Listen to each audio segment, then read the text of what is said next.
يتفوق. تسترجع من اسماعيل بن ناصر يبحث عن بغداد بنجاح. راح بغداد راح بغداد راح بغداد راح بغداد راح بغداد. رياض من هنالك، رياض يا بغداد، وجول جول اولياء اولياء اولياء اولياء جول جول جول اولياء يا بغداد اولياء جول.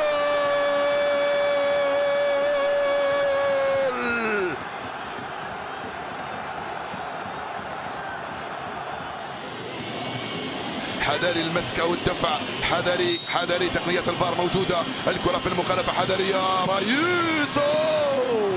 عرفتها يا رئيس، عرفتها يا رئيس بأنه سيسددها مباشرة في اتجاهك. ورامي بن سبعين يغطي كورته، يلعبها مع يوسف بلايلي. ما زالت الكرة السنغالية، وصلت لنباي لنيونغ.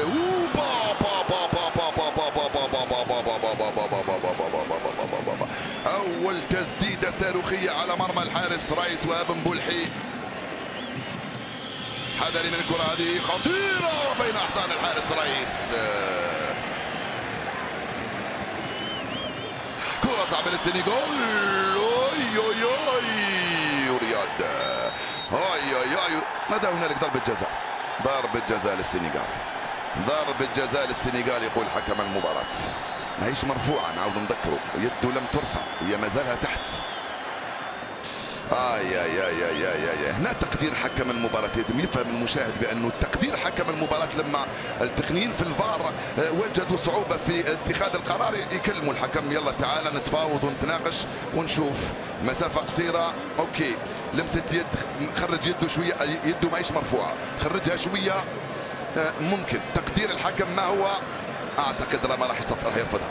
اعتقد راح يقول ليس هناك ضربة جزاء. يا سيد الحكم يا سيد الحكم يا سيد الحكم يا سيد الحكم يا سيد الحكم، ما راحش يصفرها، ما راحش يصفرها، ما راحش يصفرها. العب العب العب، ما راحش يصفرها. العب العب، ما راحش يصفرها. العب. يطلبها ماني مرة ثانية، تبقى السنغالية رجعت للخلف. تسديدة ولا لا؟ رايس يا رايس يا رايس يا رايس يا رايس. ينفذ الركنية والدفاع. رجعت لك يوسف، ما زال عنده الكرة، يوسف يدخل، يوسف يمر، يوسف وتوزيعه. ركنية أخرى، يوسف مرة أخرى.